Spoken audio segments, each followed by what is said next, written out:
This is the Diary ni Lizelle. Diary ni Lizelle. This is my 4 months journey. Do you want to be like me? So this day, I control my temper. I want to be understanding. But I have questions to myself.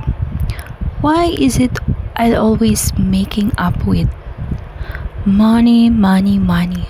Why money always use me?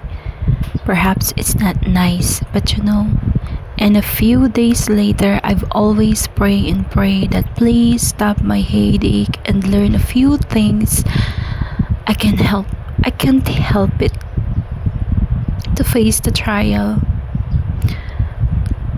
So, tama na yung English, Tagalog naman. So, the pagsubok. The pagsubok is katamaran. The power of laziness. Keep in mind that I have 10 goals to do. At kahit at least 3 goals man lang magawa ko. Ba't parang araw-araw may humihikit sa akin sa kalaliman ng buhay? Na minsan parang naiisip ko na hindi na kayang gawin yung goal ko. Pero kagabi na lang napanood akong Korean movie. I've learned more. Lalo na tungkol sa magjowa, na hindi mo dapat hanapan ang asawa mo nang hindi niya kayang ibigay sa'yo. Imbis, pahalagan mo na lang yung effort niya, yung magandang ginagawa niya sa'yo. Nainis ako ng sobra sa sarili ko na dapat bang maramdaman ko ulit ang pitiness, yung parang iniisip ko wala ng pag-asa ang buhay na kung minsan gusto ko nang magpakamatay. Ayoko na ulit maranasan yun at maramdaman. Sana laging mapuno ng pag-asa ang buhay ko.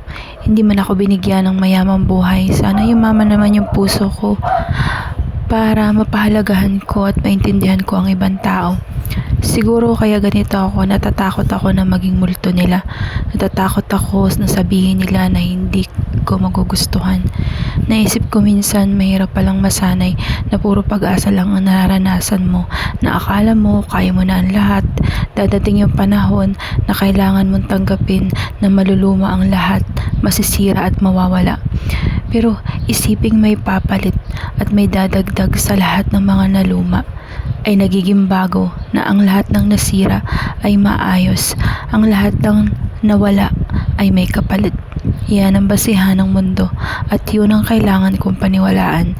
Minsan naisip ko sana hindi na lang ako nabuhay para hindi ko na nararanasan ang magulong mundo.